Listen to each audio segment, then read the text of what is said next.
ഞങ്ങൾ ഉൾക്കൊള്ളുന്നു. അതുകൊണ്ട് തന്നെ ഒരു അടഞ്ഞ അധ്യായമായി യൂണിയൻ ഞങ്ങൾ സഹകരിപ്പിക്കാം എന്ന് നേരത്തെ അദ്ദേഹത്തോട് ഞാൻ തന്നെയാണ് പറഞ്ഞത്. ഞാൻ പറഞ്ഞു എന്ന് പറയേണ്ട കാര്യം യൂണിയന്റെ പുറത്താത്ത നേതാക്കന്മാരുമായി ഞങ്ങൾ നടത്തിയ ചർച്ചയുടെ അടിസ്ഥാനത്തിൽ അഭിപ്രായമെങ്കിൽ അത് ടി വി അംഗങ്ങളെ അറിയിക്കുവാൻ വേണ്ടി എന്നെ ചുമതലപ്പെടുത്തിയതാണ്.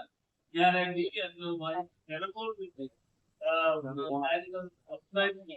അദ്ദേഹം സർട്ടിഫിക്കറ്റ് ഞാൻ അങ്ങോട്ട് ആവശ്യപ്പെടുകയും പക്ഷേ അതൊരു അഞ്ച് അധ്യായമായി മാറി. ഇന്നിപ്പോ ഞാൻ മനസ്സിലാക്കുന്നതോളം ഇന്ന് അദ്ദേഹം നോമിനേഷൻ എന്താണ് മനസ്സിലാക്കാൻ കഴിഞ്ഞത്. നോമിനേഷൻ കൊടുക്കട്ടെ, അത് കൊടുക്കട്ടെ എന്ന് ഞാൻ പറയുമ്പോൾ ഈ കേരളത്തിൽ വോട്ടർ സൃഷ്ടിപ്പേരുള്ള പിന്നെ നോമിനേഷൻ കൊടുക്കാനുള്ള അവകാശം ജനാധിപത്യ വ്യവസ്ഥയിൽ പങ്കെടുക്കുന്നതാണ്. ആ വ്യവസ്ഥ ആ നോമിനേഷൻ കൊടുക്കാനുള്ള അവസരം അത് ആ അവസരം വിനിയോഗിക്കുന്ന ഇന്ന് കൊടുക്കുന്നു എന്ന് അറിയാൻ കഴിഞ്ഞു. എന്തായാലും പി വി അൻവറിനെ സംബന്ധിച്ചിടത്തോളം യു ഡി എഫ് പ്രവേശനവുമായി ബന്ധപ്പെട്ടുകൊണ്ടുള്ള അടങ്ങിയ അധ്യായമായി മാറി.